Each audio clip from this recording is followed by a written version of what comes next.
चलिए आज के क्लास को अब आगे बढ़ाया जाए। अभी के क्लास में घातांक पता करने पर कुछ सवाल करेंगे।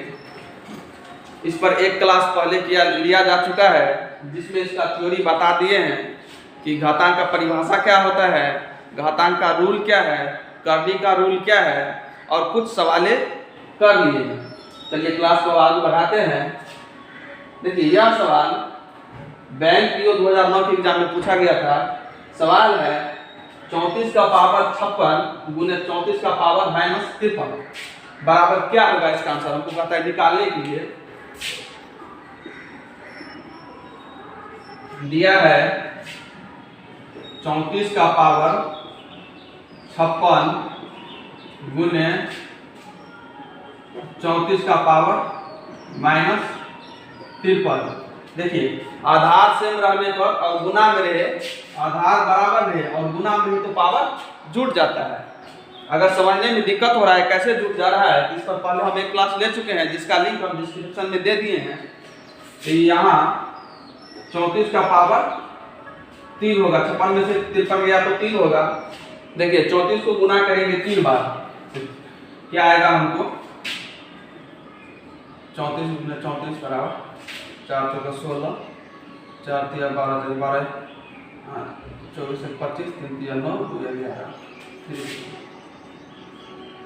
6 चौका 24, 20 18 40 7 9 4 आपको हो गया 4 0 5 से 15 यानी 19 4 23 8 2 4 4 0 3 7 0 7 2 9।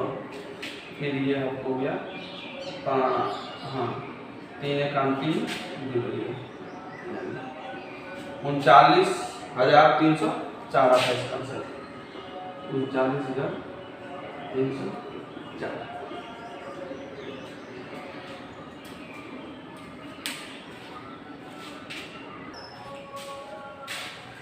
यह सवाल 7वां सवाल बैंक पीओ 2008 के एग्जाम में पूछा गया था। सवाल है 31 का पावर 31 गुने 31 का पावर माइनस 27 बराबर क्या होगा।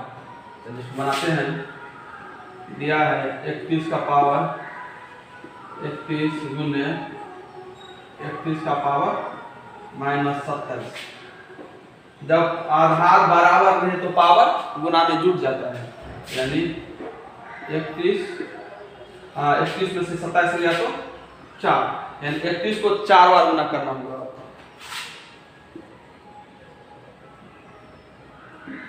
31 1 3 तिया 9 3 तिया 9 3 1 3 3 3 6 3 तिया 9। फिर इसको 9 से 61 को करना होगा। 1 12 हाथ में 9 और 18 6 34 54 55 हाथ में 5 3 9 4 54 9 4 54 108 में 13 3 हाथ में 11 81 आपको 93, यानी इसका फाइनली आंसर आता है हमको 93 35 21।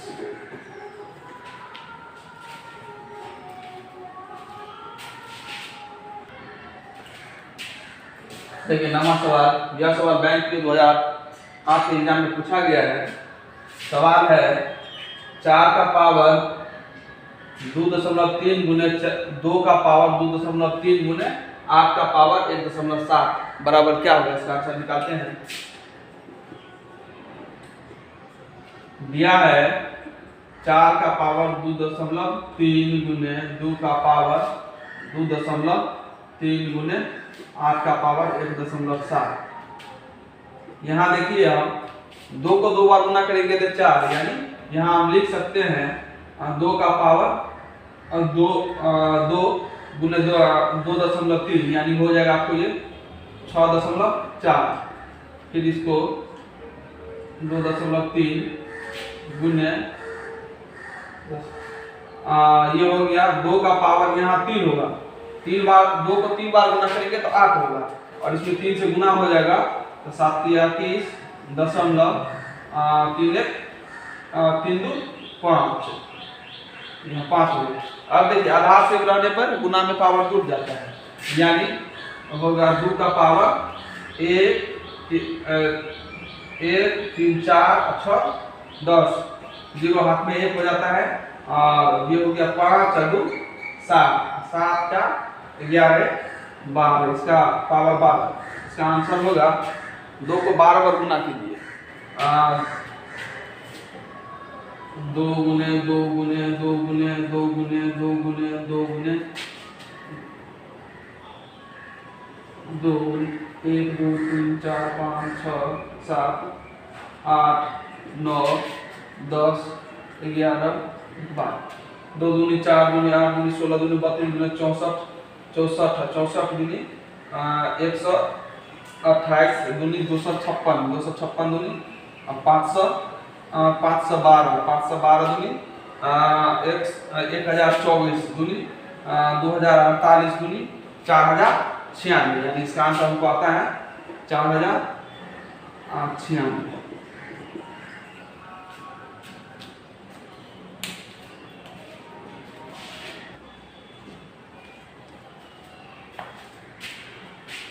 12वां सवाल को देखिए। यह सवाल बैंक के 2008 के एग्जाम में आया हुआ है। सवाल है 1000 का पावर 12 भागा 10 का पावर 30 बराबर क्या होगा, कहता है वो निकालने के लिए दिया है 1000 का पावर 12 भागा 10 का पावर 30।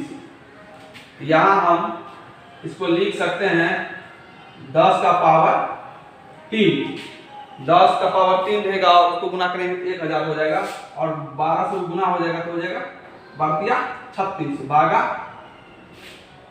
10 का पावर 30।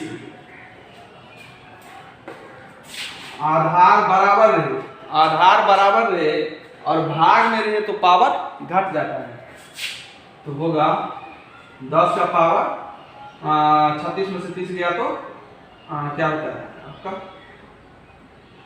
इसका 6 होगा, यानी इसका आंसर निकला आपको 10 का यानी 10 लाख 5 6। इसको ऐसे भी लिख सकते हैं हम 1000 का स्क्वायर कर सकते हैं।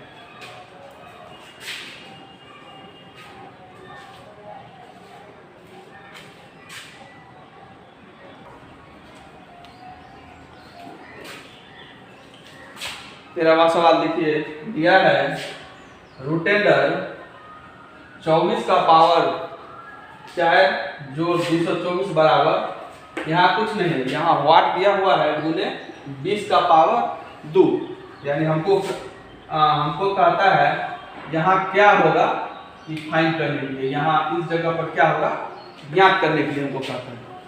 तो जिसको बनाते हैं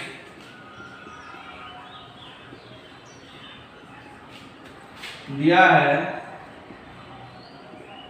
24 का पावर 4 जोड़ 224 बराबर, यहाँ कुछ नहीं है तो हम x मान सकते हैं गुने 20 का स्क्वायर। अब यहाँ रूट तोड़ेंगे तो इसके ऊपर पावर में हाफ आ जाएगा, तो होगा 24 का पावर 4 गुने 1/2 जोड़ 224 बराबर x, ये हो गया गुने 400। 20 को 20 से गुना करेंगे तो 400 हो जाएगा। अब इसको देखिए हो गया इसका पावर 2, यानी 2 आ गया, और 24 को 24 से गुना करेंगे तो 576 आता है, जो 224 बराबर x गुने 400 बराबर, अब दो जोड़िए इसको तो होता है 800 बराबर x गुने 400। अब इसको x बराबर 800, 400 को हम बराबर के पहले ले जाएंगे तो बट्टा में आ जाएगा यहाँ, यानी होगा 400, यानी कट जाएगा यानी 400 दूना 800, इसीलिए x बराबर 2। यहाँ हमको 2 आ गया।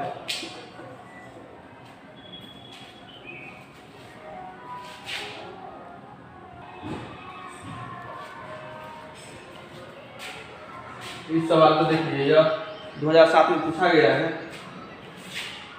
दिया है 3 का पावर यहाँ वाट यानी कुछ नहीं है, फिर इसका भी पावर वाट यानी कुछ नहीं है, बराबर 19,683 दिया हुआ है। हमको कहता है यहाँ इसका पावर क्या होगा वह ज्ञात करने के लिए। चलिए इसको बनाते हैं। दिया है 3 का पावर वाट और इंटू होल का पावर वाट, मतलब कुछ नहीं दिया है, बराबर 19,683। यहाँ देखिए अगर पावर में कुछ नहीं है तो हम x मान सकते हैं, इसमें कोई दिक्कत वाली बात नहीं है। यानी 3 का पावर x, फिर यहाँ भी हम x मान ले सकते हैं 19 और 3। अब इसको देखिए पावर गुना हो जाएगा तो हो जाएगा 3 का पावर x स्क्वायर बराबर 19,683। अभी इसको हमको इतना को 3 के फॉर्म में लाना, 3 के फॉर्म में। तो देखिए चलिए इसका आप लघुत्तम ले लेते हैं। 19 और 3, तो 3 से लघुत्तम करते हैं तो हो गया 3 छक्का 18, 3 पंचा 15, 3 छक्का 18 1, फिर 3 से लगाते हैं 3 दूनी 6, ये हो गया 3 1 3, 2 18 26 हुआ, तो 3 8 24, ठीक है, 2 बचा 3 7 21, फिर 3 से लगाते 3 7 21, ठीक।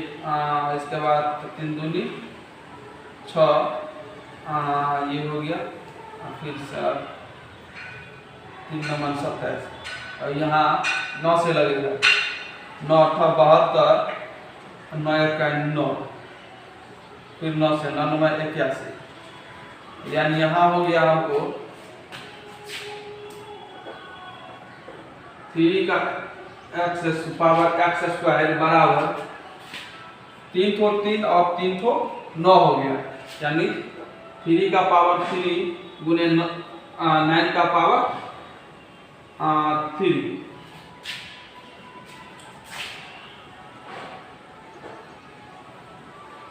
x स्क्वायर बराबर गुने, इसको हम लिख सकते हैं 3 को 2 बार गुना करेंगे, 3 गुने 3 यानी 9 होगा, यानी इसको हम लिख सकते हैं 3 का पावर 6, तो बराबर होगा 3 का पावर 9 बराबर 3x पावर x स्क्वायर बराबर, ये हो गया आपका 3 का पावर 9। अब यहाँ देखिए आधार बराबर रहने पर, आधार बराबर में रहे और आधार बराबर रहे उसका पावर बराबर हो जाता है, यानी होगा x स्क्वायर बराबर 9, x स्क्वायर बराबर 9। अब स्क्वायर हटाएंगे तो यहाँ 9 पे रूट चढ़ेगा, इसीलिए x बराबर 3 है, यानी हमको यहाँ इसका पावर 3 निकला, यहाँ पे 3 3।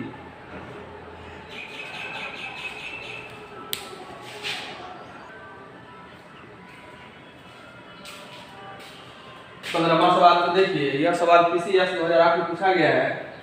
सवाल है यदि m तथा n ऐसे धन पूर्णांक है कि m स्क्वायर बराबर 25 हो तो n का पावर m बराबर क्या होगा, कहता है निकालने के लिए। ऑप्शन में दिया हुआ है, चलिए इसको बनाते हैं।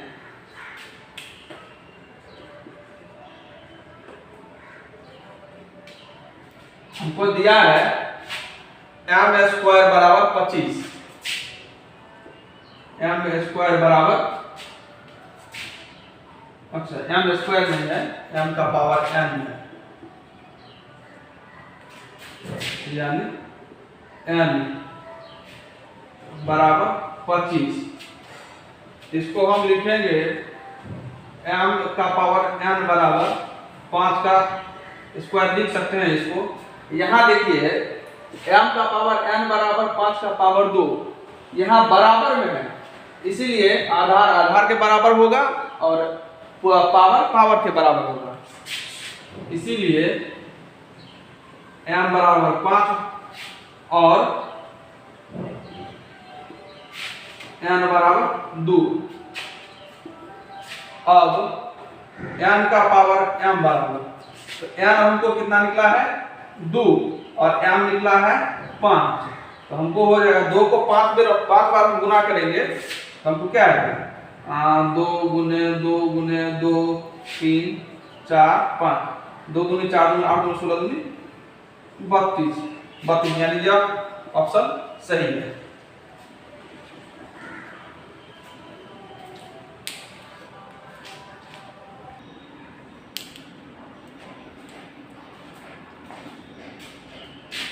सोलहवां सवाल देखिए, यह सवाल SSC 2006 में पूछा गया है। दिया है यदि x तथा y ऐसे धनात्मक वास्तविक संख्याएं हो कि x का पावर 1/3 बराबर y का पावर 1/4 हो, तो इसमें से कौन सा ऑप्शन सही होगा यह पता है हमको निकालने के लिए। तो हमको दिया है कितना x का पावर 1/3 बराबर y का पावर 1/4।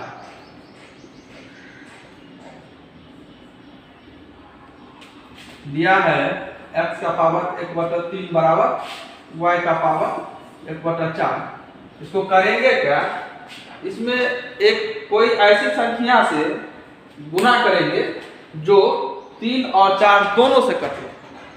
तो इसमें ऐसी कौन सी संख्या है, तो है तो बहुत, लेकिन जो लगेगा उसी से करते हैं।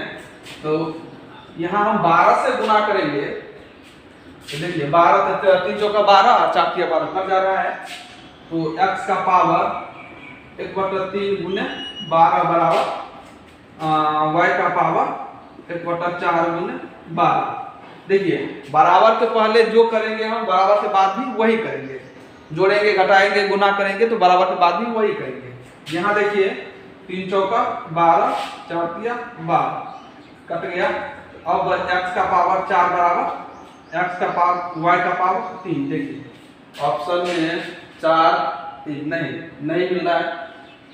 अब यहाँ देखिए अगर हम इसमें 5 से गुना करते हैं तो 5 का 20 5 तिया 15 यानी मिल जा रहा है। इसमें हम आप x का पावर 4 गुने 5 यानी इसमें 5 से गुना कर देते हैं y का पावर 3 गुने 5, तो होगा 5 का 20 बराबर y का पावर 5 तिया 15, यानी हम चौथा ऑप्शन इसका होगा।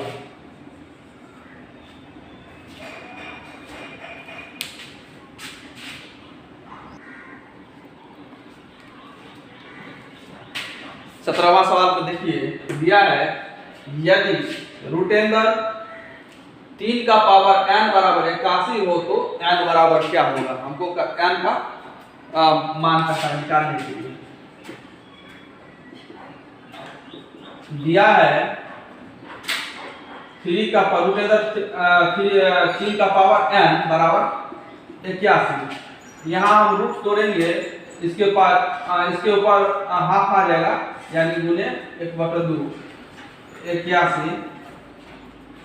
अभी दोनों गुना हो जाएगा यानी n/2 पावर 3 का पावर n/2 बराबर, इसको 3 को हम 4 बार गुना करते हैं, 3 का पावर 4 होगा तो 81 यानी 3 तिया 9 तिया 27 तिया 81, यानी हो जाएगा आपका 3 का पावर यहाँ 4।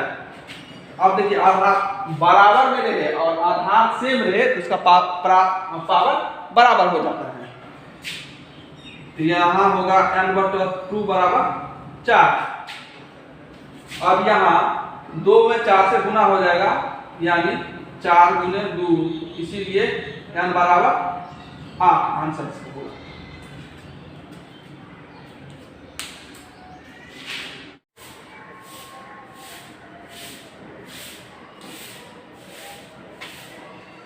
अब 18वां सवाल को देखिए। यह सवाल बहुत ही मजेदार सवाल है। इस सवाल को अगर आप बना लेते हैं तो घातांक तथा करनी के लगभग सवाल को आप बना सकते हैं। इसको ध्यान से देखिए। दिया है यदि 4 का पावर x माइनस 3 का पावर x माइनस 1/2 बराबर 3 का पावर x प्लस 1/2 माइनस 2 का पावर 2x माइनस 1 हो तो x का मान क्या होगा, यह पता है हमको निकालने के लिए। बनाते हैं। दिया है हमको 4 का पावर x माइनस 3 का पावर x माइनस 1/2 बराबर 3 का पावर x प्लस 1/2 माइनस 2 का पावर 2x माइनस 1। देखिए अब इसको हम 2 का पावर 2x लिख सकते हैं। 2 का वर्ग कर दीजिए 4 हो जाएगा। माइनस देखिए माइनस 2x है, इतना को हम बराबर के पहले ले जाएंगे तो माइनस में है तो यह प्लस में हो जाएगा। तो होगा 2 का पावर 2x माइनस 1 बराबर 3 का पावर x प्लस 1/2 और इतना को हम बराबर के बाद लाएंगे तो माइनस में है तो प्लस में आ जाएगा। होगा 3 का पावर x माइनस 1/2। अब देखिए इसमें हमको कॉमन दिख रहा है। 2 का पावर 2x और 2 का पावर 2x कॉमन दिख रहा है तो ले लेते हैं। और इसमें 3 का पावर x और 3 का पावर x कॉमन दिख रहा है तो कॉमन ले लेते हैं। 2 का पावर 2x यहाँ ले लिए कॉमन तो बचा 1 जोड़ यहाँ बच जाता है 2 का पावर माइनस 1। यहाँ देखिए 3 का पावर x कॉमन ले लेते हैं तो बचता है यहाँ 3 का पावर 1/2 जोड़ 3 का पावर माइनस 1/2 बचता है। अब 2 का पावर 2x 1 प्लस यहाँ 2 का पावर माइनस 1 का हम व्युत्क्रम कर देंगे तो 1/2 हो जाएगा। ये जो निगेटिव में पावर है वह पॉजिटिव में आ जाएगा। तो होगा 1/2 बराबर 3 का पावर x 3 का पावर 1/2 जोड़ इसका भी हम व्युत्क्रम करते हैं तो इसका निगेटिव में है वह पॉजिटिव में आ जाएगा। तो हो जाएगा 1/3 का पावर 1/2। चलिए अब इसका विंडो कर लेते हैं। 2 का पावर 2x ये हो गया गुणे 3/2 बराबर। अब इसका अति विंडो कर लेते हैं। 3 का पावर x गुणे यहाँ 3 से 3 का पावर हाफ गुना होगा तो यहाँ आ जाएगा हमको 3 1 4 3 का पावर हाफ भिंजोल का कितना आया। अब देखिए यहाँ 4 को हम बराबर के पहले ले जाएंगे तो बट्टा में आ जाएगा गुना, मतलब गुना में इसलिए। और 3 को बराबर के बाद लाएंगे तो अभी बट्टा में आ जाएगा। चलिए इसको लाते हैं। अब 2 का पावर 2x गुने 1/2 गुने 4 का हम यानी 2 का वर्ग कर लेते हैं। 2 दूनी 4 बराबर 3 का पावर x गुने 1/2 ये हो जाएगा आपका 3 हाफ गुने 3। अब देखिए 2 का पावर 2x गुने इसको हम लिख सकते हैं 2 का पावर -3 बराबर 2 का पावर -3 और यहाँ 3 का पावर x गुने इसके पावर को हम जोड़ के और इसका व्युत्क्रम कर देते हैं तो यहाँ होगा आपको 3 का पावर -3/2 आएगा। ठीक। अब इसको देखिए यहाँ आधार सेम है और गुना में है दोनों जगह, तो पावर जुट जाएगा। तो पावर जुटेगा तो होगा 2 का पावर 2x माइनस 3 बराबर 3 का पावर x माइनस 3/2। यहाँ देखिए, अब यहाँ आपको ध्यान से देखना और सुनना होगा, यहाँ ला के फंसा देता है। यहाँ देखिए पूरा बराबर में है लेकिन कुछ भी बराबर नहीं मिल रहा है बराबर। यहाँ न आधार के बराबर है और न पावर के बराबर है। अगर आधार के बराबर आधार रहता तो हम पावर को बराबर करके x का मान निकाल सकते थे, या नहीं तो पावर बराबर रहता तो उसको आधार को बराबर करके हम कुछ कर सकते थे। लेकिन यहाँ न आधार बराबर है न पावर बराबर है, तो इसको करेंगे क्या? यहाँ इस स्थिति में अगर हम आधार को जीरो करते हैं, आधार को हम इस स्थिति में जीरो करते हैं तो पूरा का पूरा जीरो हो जाएगा, मतलब x का वैल्यू नहीं निकलेगा। तो हम यहाँ आधार को जीरो कर नहीं सकते हैं। यहाँ हम पावर को अगर जीरो करते हैं तो कुछ आंसर इसका x का वैल्यू निकलता है। तो देखते हैं पावर को जीरो करके, तो पावर को जीरो के बराबर करते हैं 2x माइनस 3 बराबर 0। यहाँ x माइनस 3/2 बराबर 0। अब देखिए यह होगा 2x और बराबर के बाद ले जाएंगे तो 3 होगा, माइनस में तो प्लस में आ जाएगा, इसीलिए x बराबर 3/2 आया इसका आंसर। और इसको देखिए यहाँ इसीलिए x बराबर के बाद ले जाएंगे तो यह प्लस में आ जाएगा, यानी 3/2 होगा। यहाँ हमको x का वैल्यू निकला दोनों से x बराबर 3/2, इसका यही आंसर होगा।